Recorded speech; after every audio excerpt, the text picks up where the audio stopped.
Good evening, everybody. Thanks for your patience. Andrew from Kensington and Kurt here tonight for your tasting.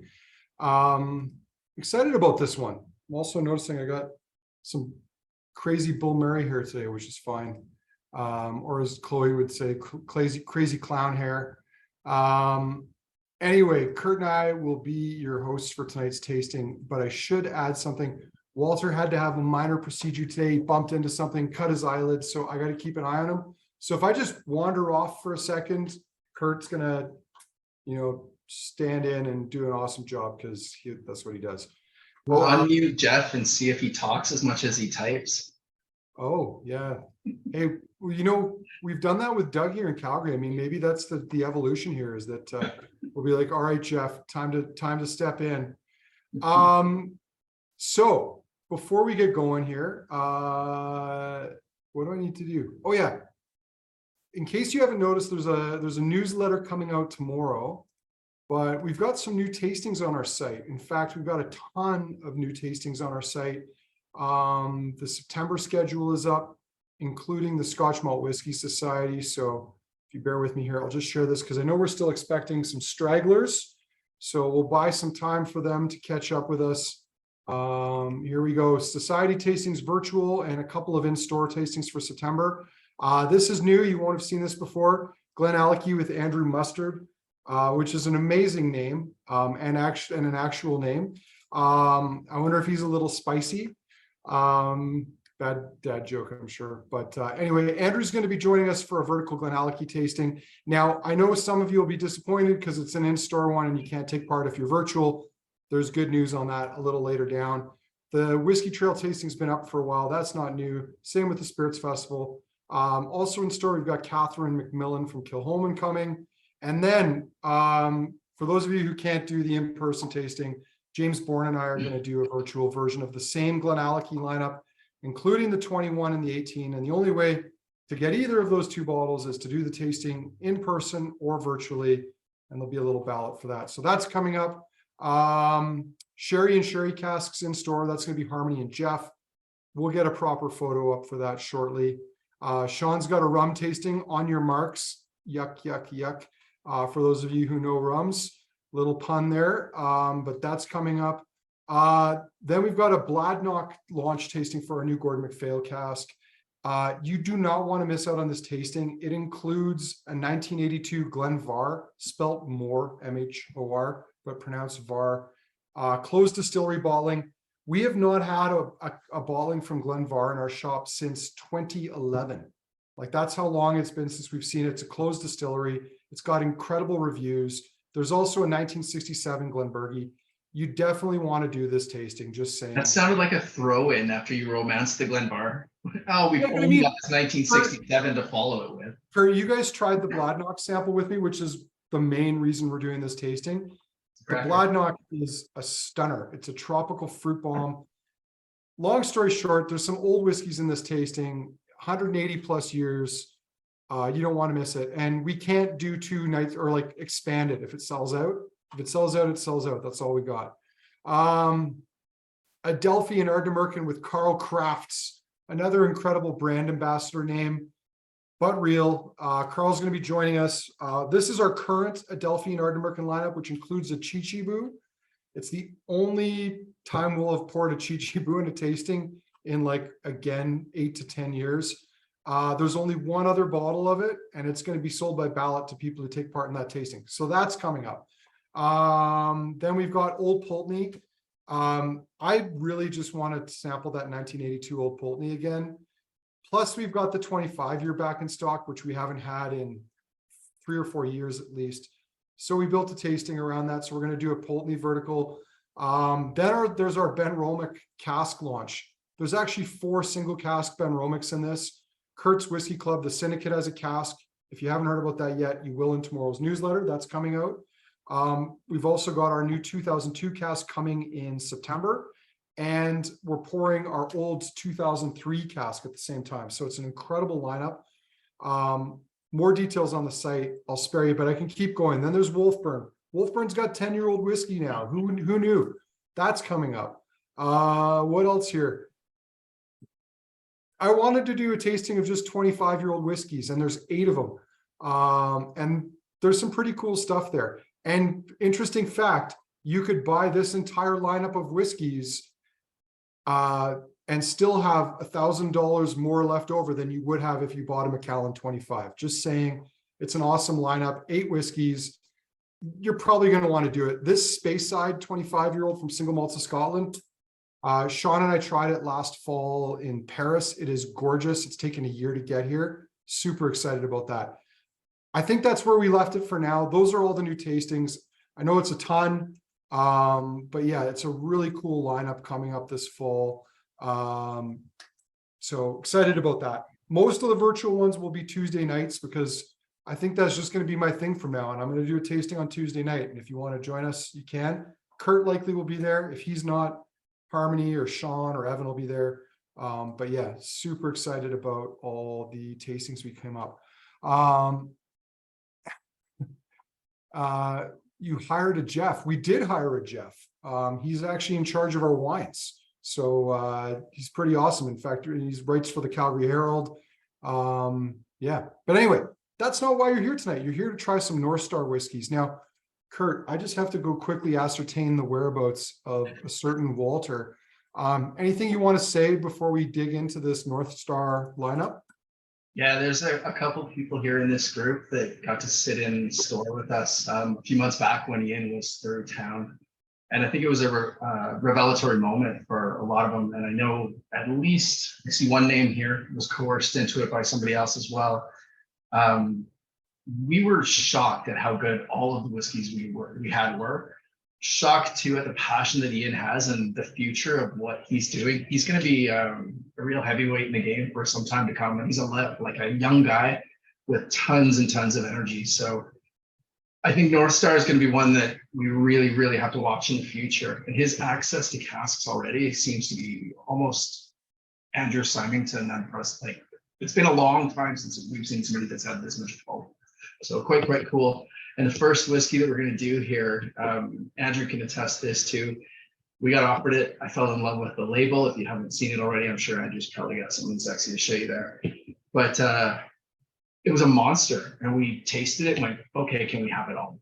I mean, it's not often you find a really approachable blend that makes you want to scoop up every drop that's available, but look at that price. And it's cask strength. And it's cask strength, 57.3. And allegedly from the Edrington portfolio. So this is young Macallan, Highland Park, Glenturret, who knows what else they've put in this. Bottled at 57.3%, matured in refill ex Oloroso sherry butts. Yeah, the label on this is pretty awesome. This is just banging great whiskey for a cheap price. I can vouch that it makes like awesome cocktails if you're into that. I do enjoy making, the odd Manhattan old fashions. So I've made old fashions with this that were kind of fun. Penicillin, I made a great penicillin with this too. So you can do fun things with this whiskey, and it's one of those things where you're not going to feel guilty about it. Like if you're taking a gorgeous single cask Ben Romick and using it to make a baller cocktail, I guess that's cool for you. I'm kind of crying a little bit inside, but with something like this, I think I'd be, I would endorse that. If the nose does not even remotely speak to a 20-80 ratio, this doesn't nose like a blended whiskey. You're right. Like the grain component in it, it just does not seem like where it should be for, it doesn't come across like that. It's the malt components in this are so rich or so intense. Yeah, it's sort of hard to believe. I love that it's dirty. I love that it's kind of old school and a little bit unrefined, I guess. Just a cool style for me. That's that naked, dirty, this is how whiskey should be back in the old days kind of thing that just makes me slightly sentimental for something I've never experienced. Mm-hmm. Jeff's saying that he'd like to compare this to a cask strength Dancing Man, by which he means the Adelphi private stock blend, which is another great value blend. And we did get a small amount of the cask strength a few years back.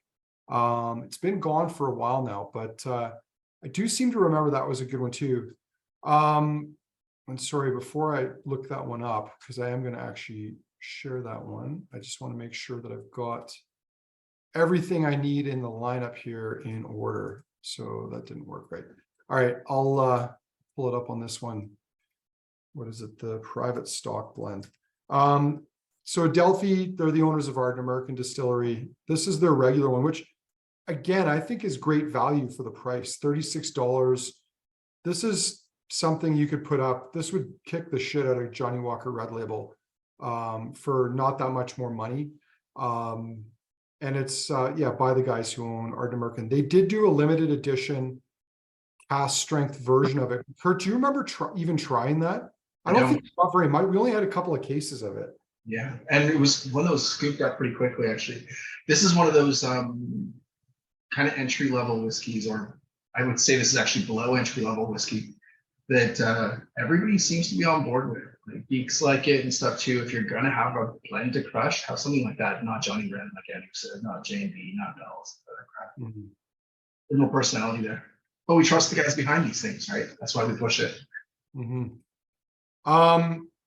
Cool. Kurt, any other thoughts on the Taro blend before we move on? Yeah, I don't think that's a solo thing. I think there's more of those coming, which I kind of hope there is at that price point. Again, like I said with the Dancing Man, if you're gonna have a blend at home that you don't feel bad beating up, why not have it 57.3? If you're gonna be making drinks with it, it holds up, it doesn't dilute. It's got a little bit of peat to it. It's just hefty enough that you could do anything with it. I think it's a really cool blend for that price. And I suppose this is this is a bottle of whiskey that you would both enjoy drinking, but not feel guilty pouring a dram of to someone who you know has zero appreciation between different whiskeys, but just likes drinking. So that's this is your dram you serve for maybe the father-in-law that pretends he knows something about whiskey, but really doesn't. What if we're not super keen on our father-in-law? I'm not sure I would spare this on him. Maybe scale down slightly to the private stock, the regular 40% version. Yeah, this is so rich. One last quick thing I would say about this. What I love about this is that the grain actually brings something to the party here. With a lot of inexpensive blends, the grain is really just filler, it's body, and you layer a little bit of malt on top of it to make it complex. But I really love the sweetness that it's bringing to this, the creaminess that it's bringing to it as well. Yeah, it's fun. It kind of reminds me on the palate a little bit, and the mid palate, that sweetness with that kind of honey note of just like plain donuts, like honey dip donuts or whatever they're called. Really plain, really basic. Yeah, good sweetness. I agree, Andrew. Jeff would be fine pouring this for the I like CC and Coke relatives. You haven't broken them all of their bad habits, buddy? You still have those in the family? You got to take the good with the bad. All right, Dalmunach. And I didn't share the link. Or no, I did share the link for that. Next up is the Dalwhinnie 14 year. Dalwhinnie is a whiskey we do not often see from independent bottlers.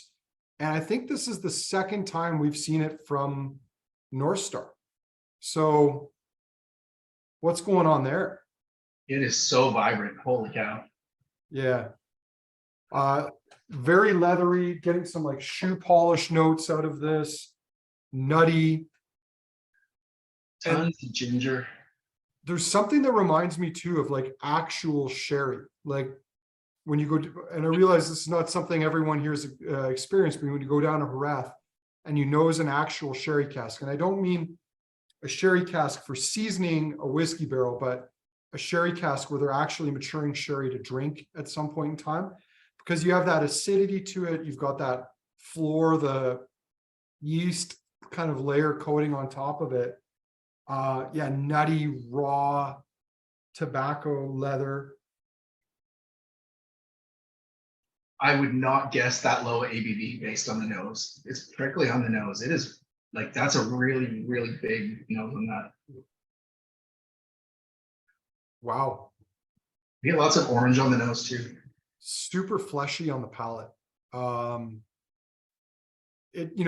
given how sort of tart and I want to say even like slightly sour the nose was coming across, the palate's a lot more interesting than I thought it was going to be. Reminds me of my mom's crabapple jelly, which I haven't had in a very, very long time now. But like apple, a little bit of tartness, but still sweet. It's quite mincy. The sherry's really quite heavy on the palate compared to what you get on the nose. I got a decent amount on the nose, but what I will say is that I find the palate is rich, lots of sugars, lots of spice, softer fruits there, but also some darker caramelized fruits creeping through as well too. There's a fair bit going on this one. And I have like the nose more than the palate, but cool. You like the nose? I'm conflicted on the nose. I actually would say that I like the palate more than the nose on this one. You said sour, Andrew. There's something about it that reminds me of like when you rip open a bag of those dinosaur candies, that really, really sweet and sour punchy note. Well, it's got that dipsticks note too. I know we've cracked that out. The older of you may not be familiar with what dipsticks are, but basically they're like, it's like citric sugars that you dip a candy stick into and then you lick them.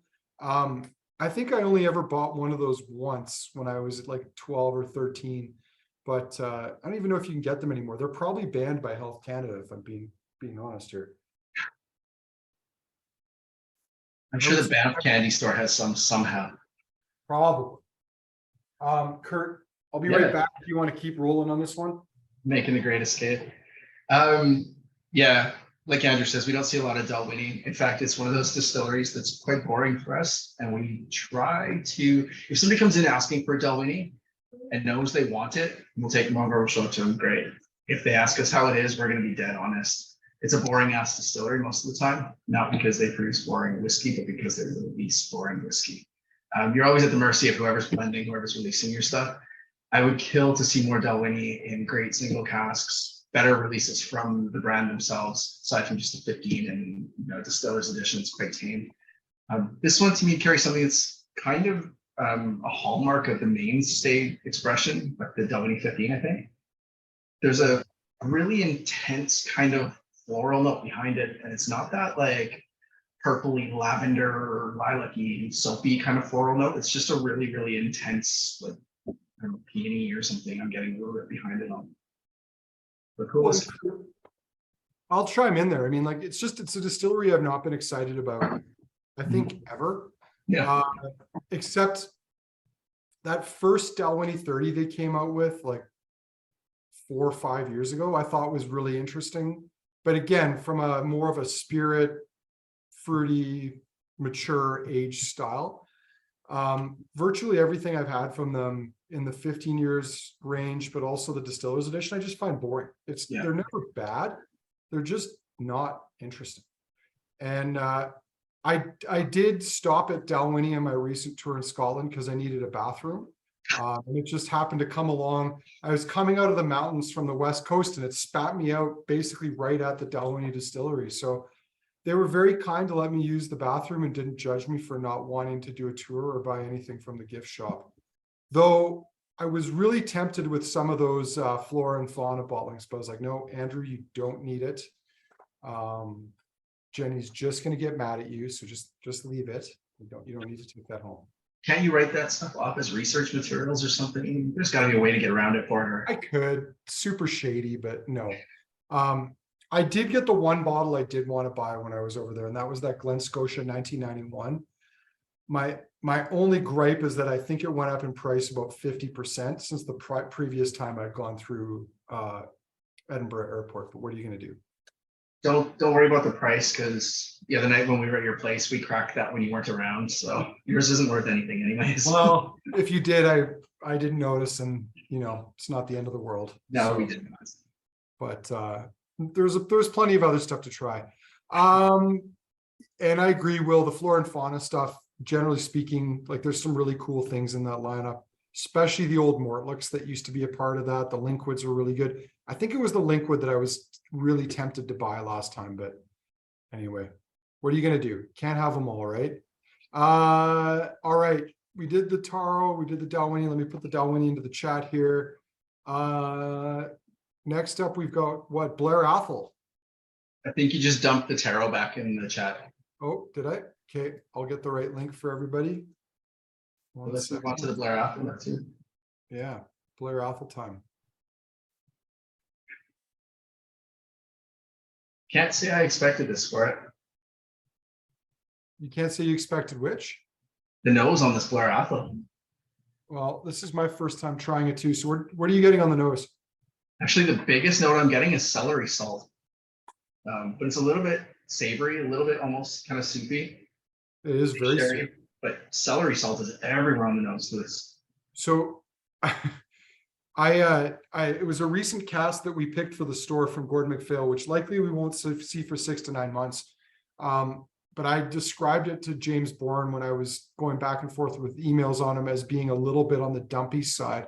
And that's how I would describe this. Like, this is that dumpy style of sherry, which is not in any way a slag on it. It's just, it's kind of thick and heavy, but not overdone. Like, it's not so overpowering as to completely drown out everything else. So this, to me, the back end of it, it tastes like a wine cask. So it kind of makes me think that this was a barrel that wasn't totally empty and got to sit and get a little funky before it was filled. And I know a lot of people really like that kind of wine cask funk to it, but the palate on this one doesn't work at all. The nose I quite like. Yeah, that celery salt note you mentioned, now that I get to the palate, it has like, it's salty. Like, it's a salty, tart, earthy, nutty profile. And slightly corky on the palate too, a little bit of corkboard. Yeah. I mean, that corkiness could just be that earthy, nutty Oloroso profile coming through. And I think you'd be likely to get more of that from a wet fill than a cask where they'd made sure that they got every drop of sherry out. But yeah, it has a little bit of that to it. You know, this is especially on the palate, not so much on the nose, but on the palate, it's got that like dry, nutty, earthy profile that I think a lot of people associate with sulfur, sometimes incorrectly. I could see a lot of people nosing and tasting this and being like, oh, it's sulfur, but this is not sulfur. It's just really dry, nutty. And as you said, it's got that earthy, corky kind of profile to it. Neat one. The nose could have had me kind of lost me in the palate. Nice date. Quick peck on the cheek at the door, and we probably won't see each other again. So much tobacco too. It's just really, really earthy. Tobacco, spices. Who is it? Will's saying Fig Newtons and old books.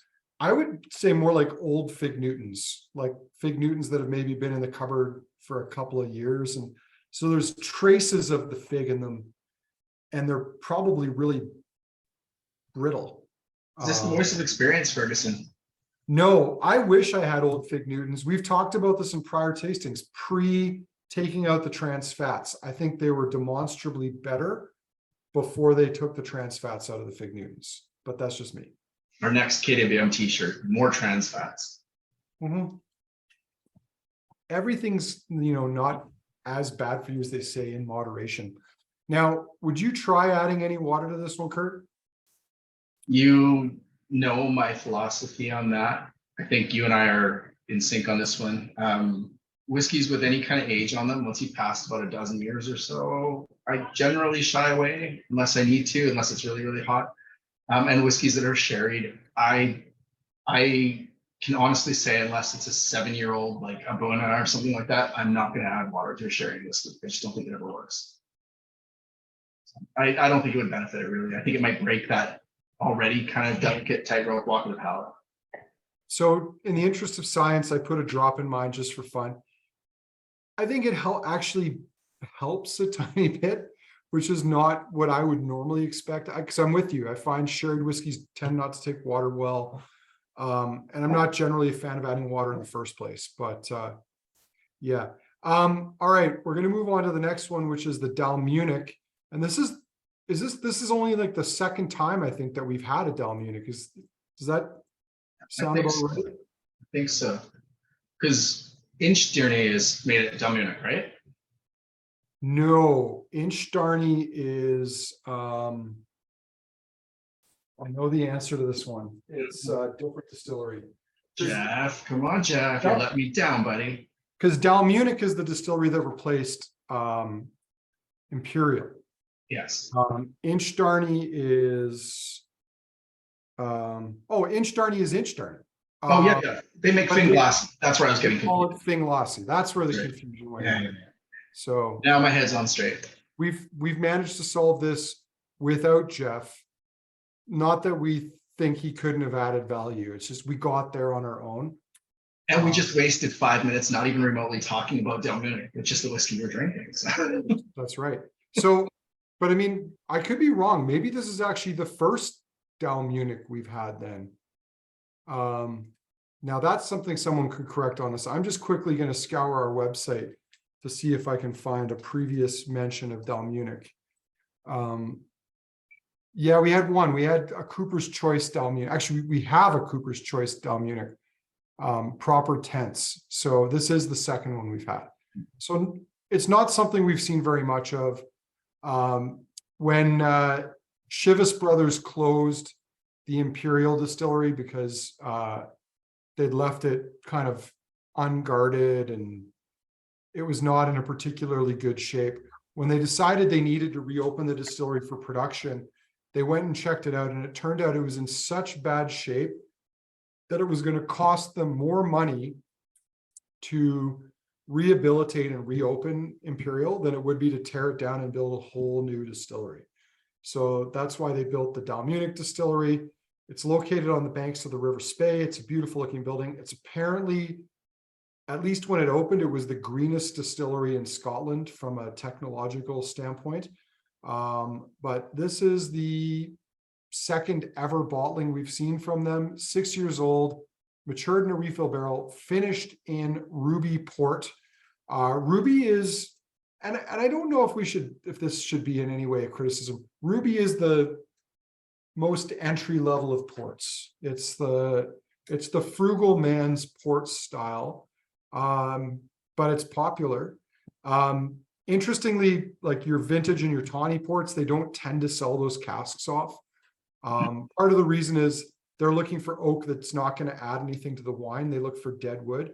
Ruby port might be slightly different, but nevertheless, Kurt, I kind of feel like maybe you and I were not the best people to host tonight's tasting because we also both generally don't like port casks. This is true, but so the palate is deciding a couple of these for me because I love that nose. Yeah, the nose is. It's berried. It's almost like a little bit of raspberry meets ginger meets tart cranberry meets everything kind of red smushed together on there. Lots of cinnamon. A little bit of like tobacco or something. A little bit of fruit leather maybe. I mean, the nose is young. I don't know if you said chlorine, but I get a little bit of chlorine from it as well. But yeah, it reminds me of like because of my ADD, I don't eat a ton of fresh fruit, but I eat these fruit source bars, and it reminds me of like cracking open a fruit source bar. It's not rough or sharp. I'm getting surprisingly little malt from it for such a young whiskey, though. And surprisingly little chocolate for anything that would have been in sherry and port kind of thing. Mm-hmm. Cola nut and cinnamon. Oh, Will says. When you crack open a pomegranate and start ripping it to pieces too, I get a little bit of that on the nose. Let's see what the palate says. Like I said, I think the palate's deciding a few of these for me, and being a port cask, this could get sketchy.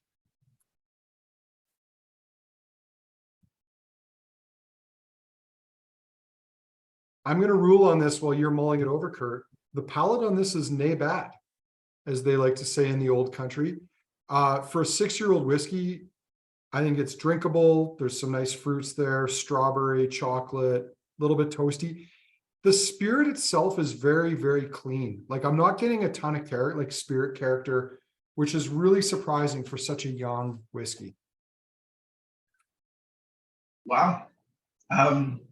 It's not whiny on the palate. It's just big, gunky cask, but not that weird whininess. Can't believe I'm saying it, but I think that 6-year-old beats the previous two for me. That's really cool. second sip for me, it's really growing. I actually quite like it.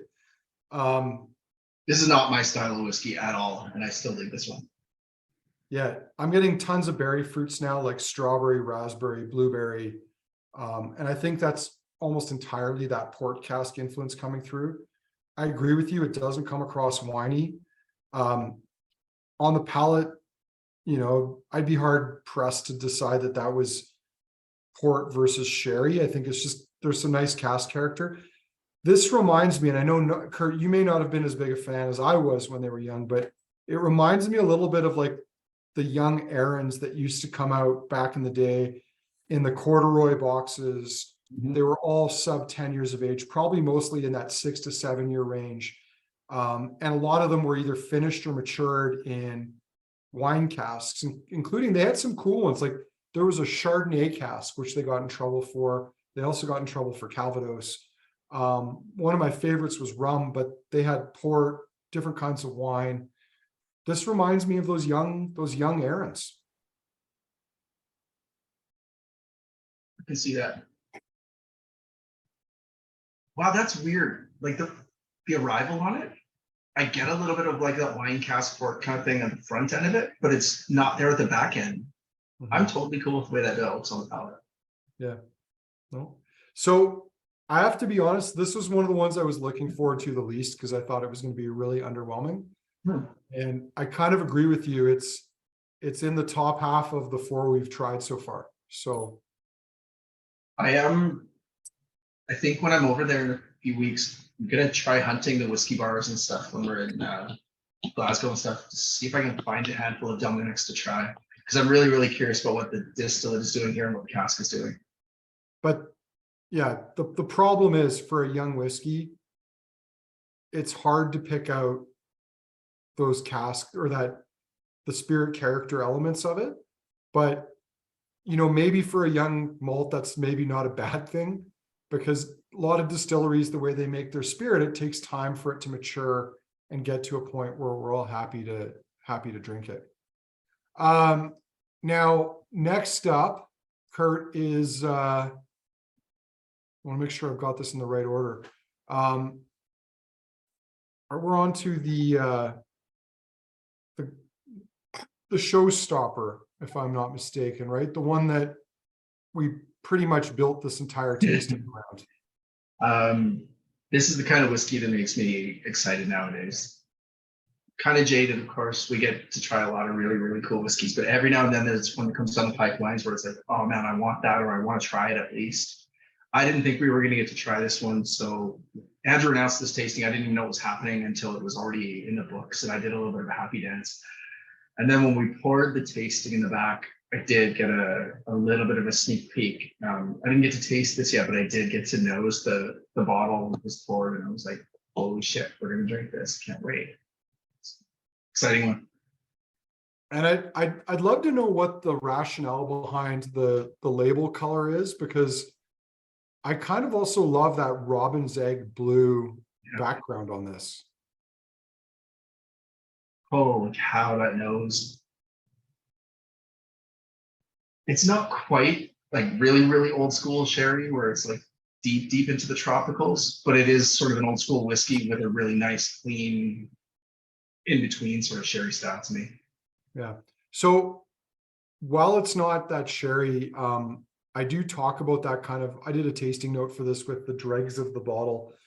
I actually find that it is, to my palate, quite tropical, but it's tropical because it's refill cask. And if you look at, some of you might have been around back when, and you'd have to be in Calgary for this to really happen, but we used to do batch release verticals of GlenDronach, where we would do these flights of vintage GlenDronach whenever they released them. And sometimes there'd be so many releases in a batch, we'd have to do 2 tastings, and they were all heavily sherried, because Billy Walker, regardless of whatever shape the casks were in when you got to the distillery, if they were like refill and not the profile that he thought GlenDronach should be, he recasked them. So Kurt, I know you did some of those tastings, you tried a lot of them. Everything that came out in those vintage single cask releases pre-Brown-Forman buying the distillery was heavily sherried.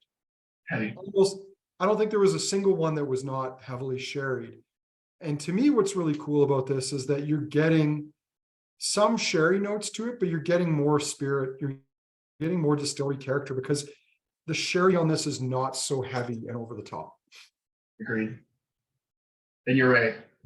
You said the tropical tones, they're all over the palate. I don't get them so much on the nose. The nose is just a gorgeous, like fruit blend with a little bit of those antique notes, a little bit of white dough and all those kind of soft notes we get, old whiskey aroma kind of stuff. The palate, though, is where you get that little bit of tangy grapefruit, that papaya, guava, or like passion fruit kind of coming through. Everything that kind of tartans it up a little bit. Jesus, man, this is rad.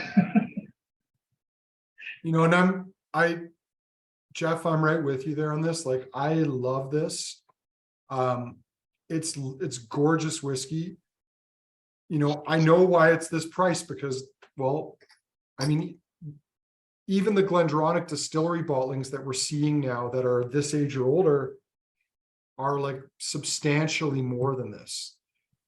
The only caveat I'd throw into this is that there's probably 2 or 3, probably shouldn't be saying this, bottlings from another independent bottler that have this sort of profile and style for less money that I would probably jump on first. Because it's a price thing, right? Like, it's $2,800. There's other things in the $1,000 to $1,500 range that I think are in this vein, similar style, but less money. But why is it $2,800? Because it's 31-year-old cask strength single cask GlenDronach from an IB. Like, we were both saying before, Kurt, when's the last time you saw an IB GlenDronach? And I think too, the thing with this is, you grab the low-hanging fruit, right? You might grab a couple of those ones that you just mentioned, might be a bit cheaper. But this, in a couple of years from now, is not going to be around. And I don't mean this whiskey, I mean this style. We're watching this completely disappear. The last of this old school style of whiskey is drying up all the time. Like, all of our tastings have things that are way more new school than this. These old, really, really soft, fruity whiskeys are almost a thing of the past at this point, and the prices are stupid. Anybody do the sponge tastings with Angus? He got a little snippy at one point. I think it was the second tasting, and he said fruit died in whiskey in, like, I think he said like the 60s or something like that. I don't know if it was quite that bad. I think it went a little bit deeper than that. And maybe he's talking about just distillation and when that would have ended. So around 2000-ish, if you're thinking 30-year-old whiskey kind of thing. I don't know. This is a style that the price is going to look better and better and better the more the years go on. And even if the price doesn't look better, you're going to go, at least I had a chance to get it then, and I kick myself for not getting it. That's how I look at these whiskeys now. And these are the ones I try to hoard at this point. Mm-hmm. Yeah, it's pretty interesting, pretty cool. And I was just trying to see, like, could I go on and have a look and figure out who has bottled GlenDronach in recent years? And I've not come across very many non-distillery bottlings of GlenDronach, just scouring like Whiskey Base in quite some time. So it's not something that happens very often anymore. So I think that that says something about it as well. Cool. Well, that sets kind of a high bar, but Great palate. I love those antique notes on the palate too. Yeah. Your antique comment, like, Kurt, it reminds me of, it's a single malt, but it reminds me of some of those like old school Compass Box whiskeys. Like, there's something on here that reminds me a little bit of Vellicor. Like, they've both got that dusty, tropical, old school feel to them. So cool whiskey. All right. Yeah, we chat about all the ones we don't have. We just have to be grateful for having tried them, right? Well, and I mean, you and I are not for want of choice, Kurt. So, that's something else that plays into all this, right? Like, you can't have everything. You can try, but you can't have everything. All right, Campbeltown. What have we got here? 8-year-old Campbeltown blended malt, matured in a mix of port and Oloroso. 55.1%. Distilled 2018, bottled 2022, 55.1%. The nose is kind of Campbellton-esque, and you can definitely see that port and sherry coming across on the nose. So if any of you guys here have been to Springbank, Cadenhead, Campbellton area kind of thing, at the Cadenhead shop right in Campbellton, they keep an infinity bottle. We get Demi, John, Carboy, whatever, winemakers and beer people know what I'm talking about here, where they empty the like cask ends and bits of singles and stuff into, and these demijohns just live and continue to change every time somebody hand bottles a bottle out of it. They're pouring more into it, so everything's kind of a one-off. And they do one for Hazelburn, one for Springbank, one for Longrow, and one for Kilkerran there. So you can buy your own little one-off infinity bottle.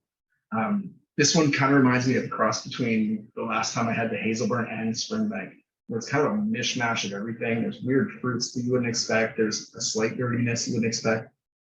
Nothing really seems to kind of be together here, but it all sort of works somehow. Mm-hmm.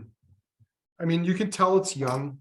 There's a bit of a fainty, sharp alcohol, like prickle on the nose, but it's an 8-year-old whiskey, so I think we're going to cut it some slack on that. I really like that nose a lot. Yeah, at least on the nose, the port and sherry notes are coming through are pretty clean. Quite chocolatey.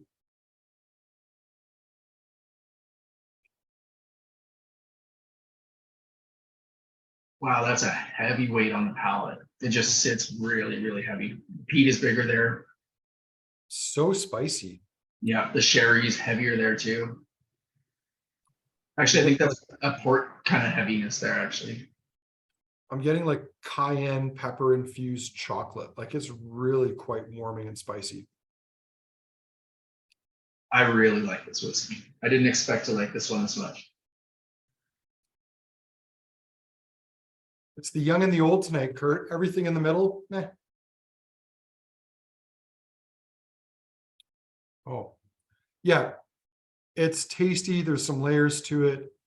I don't know if this was just simply a matter of dumping a cask of Springbank and Glen Scotia together. But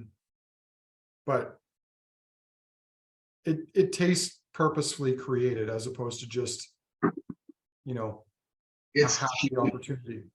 That's heavy. Like I can't believe how like weighty that sits on the palate. Mm-hmm. Still salivating a little bit. I'm kind of surprised it's not too grippy and not too tannic and drying. Mm-hmm. Wow. I'm also kind of surprised we still have it, but then I looked at the price. So I guess it's Campbellton, and in this day and age, you're not going to get almost anything from Campbellton. Well, you're either not going to get it or it's going to be expensive. I guess that's where we're at right now. So just for shits and giggles, I won't tell you any more than this because it's just, you know, water cooler chat. Andrew, I think myself, Evan, Harmony tasted a sample of a Campbellton blend today. I won't say who it was from or anything. It was kind of in this style a little bit. And Evan made a comment about, oh yeah, if we can get this, you know, on the floor for less than 100. And I just started laughing. I was like, yeah, right. It's from Campbellton, man. It's not hitting the floor under $100. Nothing is. Even if it is a blended malt and it's young. No, not happening. Now, if he proves us all wrong, Kurt, we'll be happy. We will be very happy. We'll be happy indeed. And you guys will all be very happy. Everyone will be happy is what Kurt's trying to say. Anyway, that one, I suppose I shouldn't have said it, you know, didn't meet my expectations or like I had low expectations of it because I love Campbellton whiskey too, but you know, I didn't think that it would outshine like the two of the older single malts that we had in the lineup. So it's tightrope walking on the palate. It's almost in that winey territory, but not quite there. Yeah, it's bold. But it's got lots of layers to it. I mean, for a young whiskey, there's lots of character here. Yeah, I want to spend time with that one. I think that'd be a slow sipper. That's an end of the night kind of whiskey. Maybe what Iain needs to focus on is carving out a niche of bottling good young whiskeys that people can fall in love with. Creating, blending. I So know we haven't talked much about him though, right? Like we haven't, no. Like, it's because he's kind of opening important. a He's doing some work, distillery. right? Yeah.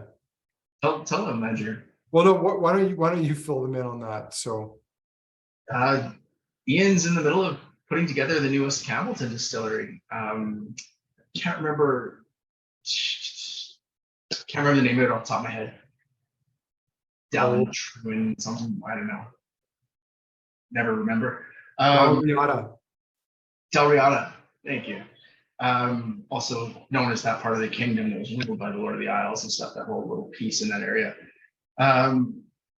Iain has the wherewithal to make a distillery work there. He's passionate about the region. We didn't talk about it earlier. Andrew mentioned that the Taro, I think, would have been Edrington stock. But Iain, this young dude who's behind this company, he lucked into a big parcel of Edrington stock. So this would have been probably pre-blended stuff. We would have seen them in the Mach 2, Mach 3 series. I think the Ukraine bottlings, I think some really vibrant whiskeys were part of this massive parcel that he bought. The way he told it when he was in the shop was he got offered this. It seemed too good to be true. He borrowed some money. He sat down in the office, made a deal with them. And when he got out to the parking lot, they called and, I'm paraphrasing, of course, but basically said, we accidentally left out a zero. Oops. I guess you're getting away with robbery on this one. So he managed to cruise away with a massive parcel of whiskey worth way more than it was what he paid for it, and relationships to boot with all these guys because he had worked for Edrington and stuff. So I think a guy with the connections he has, a guy with the money that he has at this point, he's got a big bottling hall that he's facilitating things for other people. He's doing a ton of crazy shit in the industry. And he's really like leaving a broad footprint at this point. And I think somebody like that crazy excitement is the same kind of thing we see in somebody like, at one point, you know, Headley and his team, and at one point, Mark Rainier and his team and stuff, where there's just this, I'm going to do something different, a maverick kind of, okay, slap my wrist if I do something wrong, but otherwise full steam ahead kind of thing to be in. Really cool guy, really neat stuff to watch here. And I'm kind of hoping, we did talk about an opportunity at one point of doing at least Kensington, North Star bottling. Never say never, as they say. Never. Who says that? Is that the Backstreet Boys or something? Well, I've now said this is never going to happen twice to casks that we were looking at. Once with that Glenfarclas 1992 family cask that sold out in less than a year. And then the other time to a 1988 Bladnock that we're going to launch in September. And both times I'm like, yeah, we'll try it, but there's no way that this is going to work. There's no way we're going to do this. And then we ended up doing it. So there was another one we talked about just a couple of weeks back. It's pretty damn exciting too. It's another notch in your bedpost, buddy. Yeah, that would be a Isla distillery named for a reef, I think. Is that the one you're talking about? It very well might be. Might be, yeah. There's something in the pipeline. Probably won't see it till next year, but still super exciting. 20 bottles of Campbeltown 8-year versus 1 bottle of GlenDronach 31-year. Well, on that note, there's only 8 bottles of the Campbeltown left. So maybe don't be greedy, because maybe there's more than one person in this tasting who wants one, but I'm pretty sure that's one we can't get more of. But we have enough for many of you who are interested to tuck away a bottle if you were so inclined. Kurt, last whiskey. I know this one we are firmly sold out of, but we'll share it with everyone anyway. We are on to the North Star 8-year Caol Ila charity bottling, which I'm going to put up on the screen in just a second here. These young Islas are so much fun to me because you could pour 10 of them and you might get some hallmarks of, oh, this one's got that kind of lime medicinal Lefroy thing. This one's got that Band-Aid lag thing. This one's got that sweet malty Ardbeg thing, a bit of citrus, whatever kind of thing. But when they're this young, and if the cask is naked enough, there's so many of them that are almost interchangeable. And I'm with Michael on this one. The nose is pure Caol Ila this time. So it's really, really cool to see somebody hits up form. All right, I'm going to share my screen here. There we go. I mean, $75. In some ways, that doesn't seem right, does it? Like, even for an 8-year-old cast strength Caol Ila in this environment. And I know for a fact that both Andy and Ian, so Andy Dunn, the importer from Gold Medal Marketing, who I should give a nod out to because he did cover, I believe, a couple of bottles in the range, and that allowed us to offer this tasting for a great price. I know Andy donated some bottles, some money to charity for this bottle, but Iain Croucher also with these charity bottles donated some money. And this was to, I think, a Campbeltown charity or something, wasn't it? I'm not sure. It says children's hospices across Scotland. So Okay, so anything was Campbeltown specific. it was a Scottish charity. I think we can be clear on that fact. A nice thing to do, but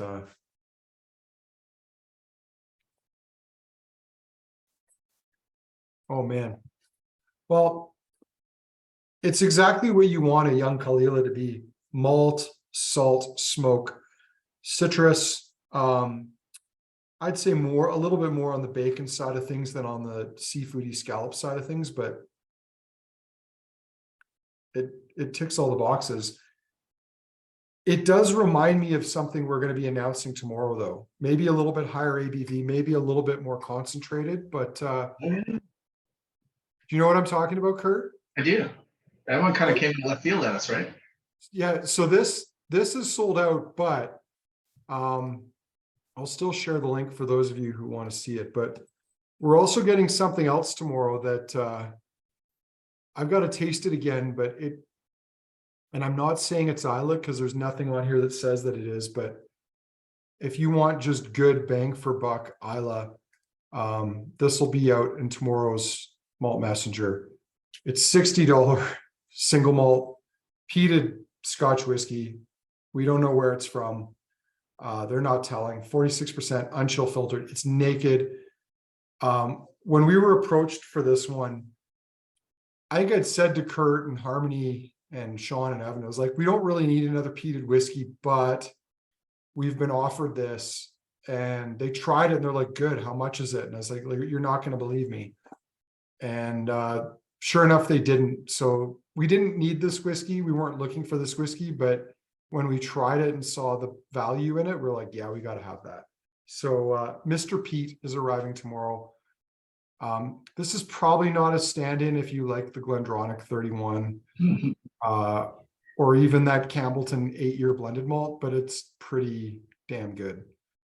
It's a crusher. There are some cheap peated whiskeys on the market, but I haven't found one yet that I think is actually worth spending money on, aside from maybe the elements of Isla peat ones.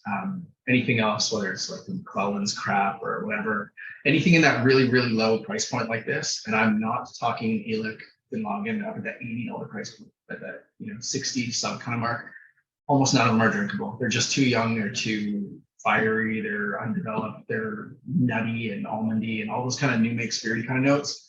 The one that Andrew's talking about, that Mr. Pete, I think we were all like, okay, anybody that's looking for a banger bottle, 46%, easy, clean, there you go. Mm-hmm. Also, and I just want, I didn't actually look into any of this or read any of this until I was starting to get it ready to put into the newsletter. But I don't know if any of you caught this from that screenshot. It's like, who is Mr. Pete? Mr. Pete is typically Scottish. He is straightforward. He says it as it is. He is pale, relaxed, and exudes confidence. I mean, that's some amazing branding and marketing for an inexpensive whiskey with a fire extinguisher on the label. So kind of cool. All right, Kurt, I don't know about you, but I'm ready to do a speed round here. How are you feeling? All right, I'm gonna get you to kick this off because we did not prompt Evan to create a poll before tonight's tasting. So I'm gonna try to keep up with you on this while simultaneously creating a poll. So do you want to kick Andrew's way of saying dance, monkey dance, entertainment? Like there's a gun at your feet. Yeah, that's right. Oh wow. Going back to that North Star, it's like you pour brown sugar over your cream of wheat or something in the morning. Swiss mocha coffee, those ones that used to come in those tins. Really That's a good surprisingly call. I've creamy. not had that since I was a kid. So that's a when you have it, like when we had it early in the night, you know, that first wake your taste buds up kind of taste there. I would never have guessed this will turn into this kind of creamy thing that we've got in our hand now. Very cool. Palate. Yeah, still showing well. Yeah, holds up well. ABV's high enough. It should hold up for a long time at that kind of age. Cool. Really impressive for that price. Agreed. I don't know how long they'll keep those kind of things available, but they're worth scooping up while they're available. Mm. Dalwhinnie. It's kind of gone a little funky, sour, cheesy now almost. Yeah, Still some really cool fruit tones though. it's like if you took Balderson's aged cheddar and mixed it with Murphy's oil soap, you know, the stuff that you use to clean church pews. Yeah. Come on. You're not fooling anybody. You have never cleaned a church pew. You probably can't even step inside a church. The church and I decided to part ways about 30 odd years ago. So that is a fair statement. Yeah, it's weirdly sour and funky now. I actually like that one more now than I did the first time round. It's coming across a little bit more naked than it was when we went through it the first time. So yeah, no, I'm liking it more than I did when we were going through that before. Definitely not a fan of the palate on that one. It's odd. All right, Blair Athol.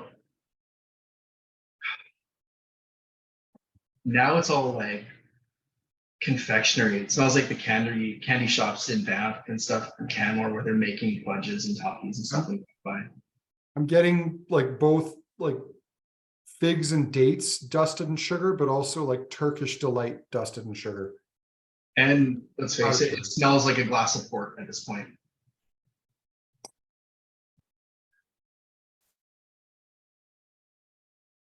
Yeah, Jeff's right. Way more brown sugar now.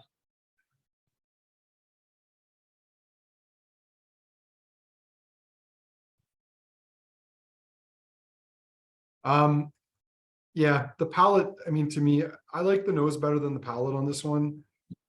It's very kind of thick over the top sherried. Now that palate doesn't work for me at all. All right, Dalmunach. See how this guy holds up.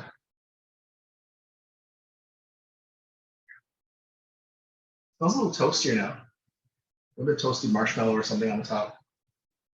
I'm getting like jammy fruits, like one of those hero jam, you know, those German hero jams, mixed berry fruits, but in a hot tub. So I've got the ozone and a bit of chlorine, plus I've got those jammy berry fruits.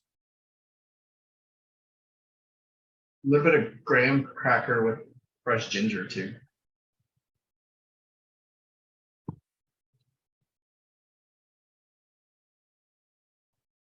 I want to add option, not question. This is what I get when I'm trying to multitask. Which, Kurt, I don't know how you feel about this. I've always felt this was kind of sexist, but that they suggested that only women can multitask, that men can't. But I kind of feel like I'm living that right now, that I'm not successfully multitasking. So, GlenDronach. Attaboy, way to dance around it. Way to dance around it. Dance around it, ran away. Did you already talk about the Dalmunach? Oh, we did talk about Dalmunach. Yeah, Dalmunach's pretty heavy. It's still solid enough. Better the first time around. I would happily drink a glass of that. I just want to drink it when it's fresh, not an hour later, I think. I'm still enjoying it. But yeah, I clearly did lose my ability to multitask there because we already talked about that. All right, GlenDronach. Yes, please. I'm gonna have a little water rinse before this one, I think.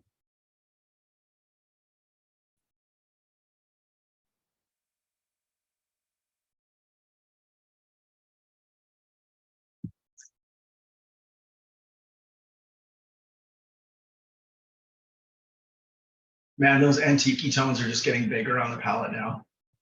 It's old. That is It's like it's just that is old whiskey. that is a gorgeous, beautiful, fruity, old school oxidized antique whiskey. It's getting waxy to me too. I always on whiskeys like that, I always get a slightly some kind of fuel, petrol, kerosene kind of thing. Not strong, not pungent, just kind of like you're out camping and you walked by, you kind of got a little bit of a mouthful as you walked by or something. Not a mouthful of stuff, but inhale with your mouth open. It should be a little more clear. Mm-hmm. Cool old school style. I really, really dig that. Yeah. Still great. What about Campbeltown?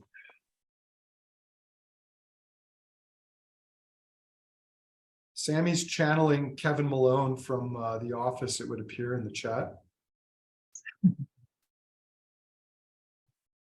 So my glass is unfortunately almost empty on this one, but the nose in the glass at least is holding up really well for me. The palate's still holding up. I'm finding a bit more smoke to it than I was initially. I'd be really intrigued to know what the components of this were. I mean, obviously there's only 3 options and they would have to, at least in theory, use 2 of them. Unless Springbank would sell them a fusion of different distillates from their own distillery. But would that then be a blended malt or not? So the thing is, we've seen both Springbank and Kilkerran released in big sherry cask, port casks, all that kind of stuff. This to me is the same thing they do with Cadned stuff, Springbank stuff, whatever. It's this big, loud casks that have obviously come from, some of it at least has come from the Mitchell family. So I assume it's probably some Springbank and some Glen Scotias. Yeah. I wouldn't be surprised if it was like Longrow in Glen Scotia, because I'm getting more building peat on the palate. And I mean, we've seen heavily peated Glen Scotia before, but they don't make a lot of it. Like it's a very, very small part of their production. So still, for age to taste, I think that one probably, well, I shouldn't say anything, but the age to taste ratio on that one is high. We'll just leave it there. Back to Caol Ila. Will saying Hazelburn in Glen Scotia. Sorry, Andrew? I said Will is suggesting he thinks it's Hazelburn and Glen Scotia. I'm going Longrow and Glen Scotia. That's my call on this one. Got a feeling. So we've mentioned all 3, right? I think I said Springbank first, so we're covered. No matter what, we're covered, right? There's some configuration there that one of us at least is right. Mm-hmm. How many permutations are there? Because there could be Kilkerran, Glen Scotia, and then Springbank. You could have Hazelburn, Longrow, or Springbank. So how many? They'll ever rename one of their lines at Kilkerran too. What's that? I wonder if they'll ever rename one of their lines at Kilkerran, because right now they're just doing like their regular stuff and then the heavily peated, which is basically Springbank versus Longrow, right? It's true.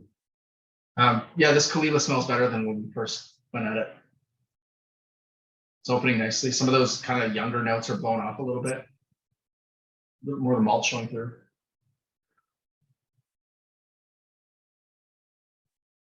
It's almost like a little bit of citrus on top of, those like you always see them at the front of the grocery stores in the bins. They're like those sticky sesame crackers, the little 4-packs. They're kind of flat. I get a little bit of that on the nose too here. You mean the sesame seed oil or something? Like the sesame wafers? Mm-hmm. Jen likes to buy those for snacks until I pointed out how many calories they are. They are a hell of a ton of calories for just a tiny little snack. Basically, it's like sesame seeds just in sugar. And I'm not judging that. Like if you like sesame snaps, like power to you. It's just there's only so much sugar that the adult human can have. And I just choose to direct that limited ratio in different ways then, which is not to say that I've not recently had sesame snaps. I have, but that's why we're drinking it tonight instead of eating it. You got to drink it. You got to drink it. All right, it's time to trigger a vote. Hope you're all ready.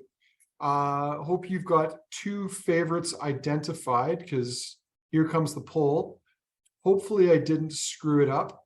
But you got 4 or 5 minutes. We're not in a big rush to pick your two favorites here. While you're doing that, and I'll just remind you, as I said, Big Malt Messenger coming out tomorrow, lots of cool stuff. Mr. Pete's in there, all the new tastings are in there.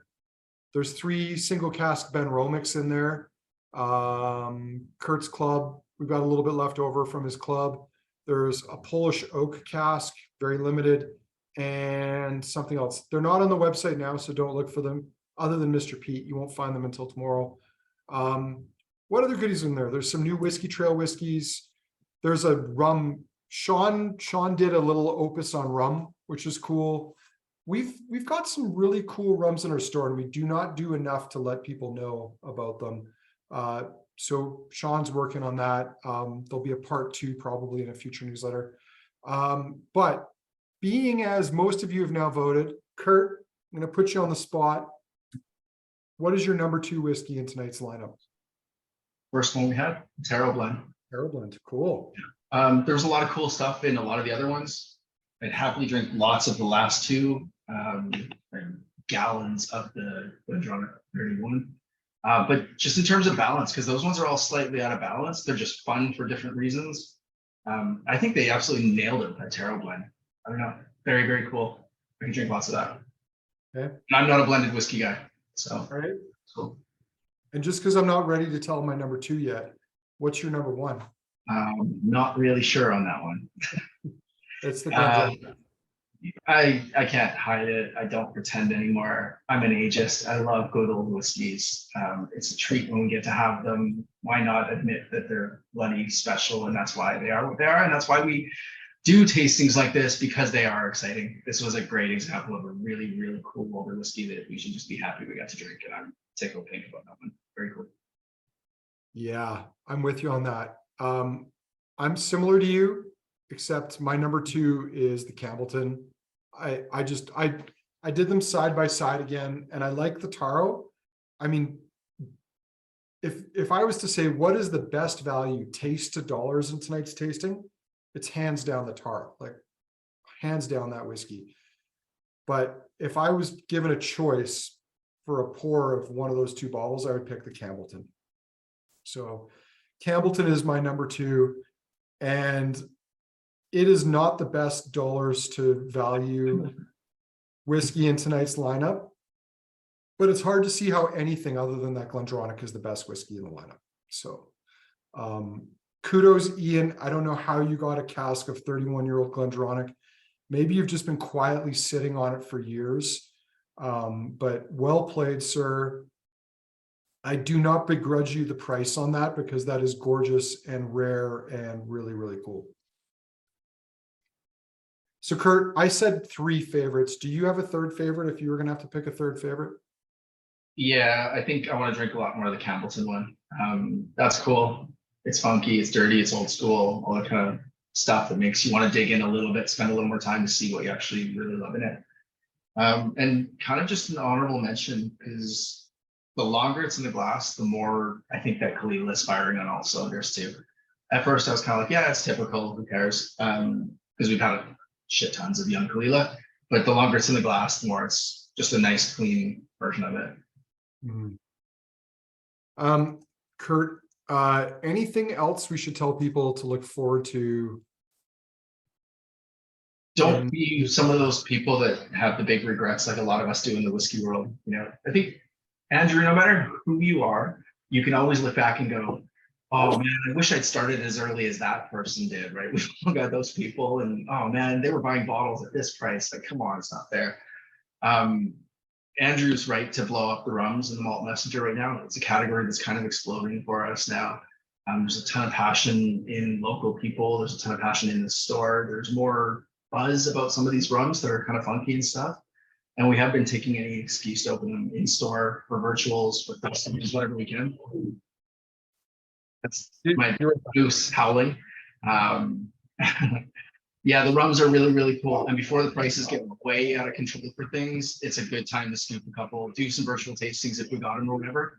and see just how varied that spirit is. It's nothing like what we used to have in Calgary a decade ago or so, when everything tasted like Appleton or Dalwhinnie or something. They are cool, they are funky. And if you think of like what Isla whiskeys or really, really heavily peated whiskeys are to the typical Scotch profile, wait till you get your hands on something from Trinidad or from Jamaica or something like that. You're going to see these things are wild, absolutely wild. Yeah. Future. Before I share the results quickly, and just to chime in on what Kurt said, we did a rum tasting with the boutique guys earlier in the year, and I had a free night. I decided I would take part, no expectations, and I was blown away by the rums they had. And they're far from alone. There's a lot of other companies bottling really good rums, but they're very spirit driven. They're not cask driven. Unlike the commercial rums, there's no caramel. And I think for Scotch whiskey purists, people that really geek out about flavor profiles and unique styles, I think there's a lot to look into. And the other brand that really, really spoke to me, we did a Black Tot tasting with Mitch, where we deconstructed their master blenders reserve. And I think it was the 2021 we deconstructed. It's incredible. I've since had the chance to try the 2022, and I think I got a preview of the 2023 as well, and they just keep getting better. There is something there. People have been saying rum's the next big thing for as long as I've been in Scotch whiskey, which is 20 years this fall. And I think they're actually finally right. It is now the next big thing, and it's starting. And that's not to say you need to get into FOMO and you need to start hoarding bottles, but there's some really cool stuff out there. It's a really interesting time to be interested in broadening your horizon into rums, because there's a lot of cool things coming into the market. Andrew, speaking of Black Tot, how many of those little guys do we have left of that last consignment? Oh, the last consignment? Like a handful. So my wee little bit of tip for you, it's the most ridiculous amount of money to spend on the tiniest little thing. The little 50 ml versions we have of the last consignment, this was literally the stuff that was made before the time when they were like last totting sailors kind of thing. It is liquid history. This stuff goes back ages and ages and is absolutely stunning. Spend $130 or whatever it is, put one of those little guys aside. You'll be grateful in a few years. If you crack it open, if you don't, somebody's going to want to buy it from you. Those things are so ridiculously cool. That rum is unbelievable. Well, and the story, it's worth looking into the story on these and where the liquid in this came from. Like, these are flagons, like clay jugs of rum that was getting shipped around the world for the British Navy. And Elixir Distillers was buying up at auction all these parcels that were coming up of it. And they've created this blend from it. All the other Black Tot blends are homages to that style. But this is the original stuff, but hella aged. Like, I think the last time they put it in a flagon was like 1960 or 65. Like, it's been a long time. Yeah, as Kurt said, not inexpensive, but really cool. Something worth looking into. So last thing, I'm going to share the results here because we haven't done that yet. Before we wrap for the night, here are the poll results. Round one of voting. First favorite whiskey. No real surprises here for me. The GlenDronach really stormed to the front. Campbeltown did okay too, and we know part of that was because of Sue, and that's cool. Everyone's entitled to their own opinions, and rightly so. Round two, second favorite, a little bit more spread out, but the Campbeltown storming to the front. Taro blend showing well in there. Caol Ila, Dalmunach. So GlenDronach clearly the favorite tonight. Campbeltown number two, and then it's a three-way tie between Taro, Dalmunach, and Caol Ila for third. So nice to see. Great lineup tonight, Kurt. I want to thank you for that. I want to thank everybody for taking part in tonight's tasting. I hope you enjoyed it. If you do want one of those Campbeltown malts, don't wait long. There are only 8, and I know I've already seen a couple of people have placed an order online, so they probably won't last long. And I want to thank Walter for being a good little dude and not going off with his like little eye thing that he's got right now, because I got to keep an eye on him. So thanks everybody. Have a great night. I'm trying to think. There is a tasting next week, sort of. It's a DL tasting. Can't say anything more about that, but we're back in 2 weeks with What is 2 weeks from now, Kurt? Do you remember? Nope, I don't. I would have Someone it. might get to this before I do. Yeah, I It's- would have it in my planner if I have my planner around. Oh, Yes, I it's do. old first malt editions casks, old and rare. Just an excuse to drink that 31-year-old Knockdo again. I'm a happy boy. Well, I mean, that's essentially what this tasting was. This tasting was an excuse to drink the GlenDronach. 2 weeks from now, it's an excuse to drink that old and rare Knockdo, which is sadly sold out. You can't even get one now. So It was good. it'll be fun. Well, thanks all. Have a great night, and we'll talk soon.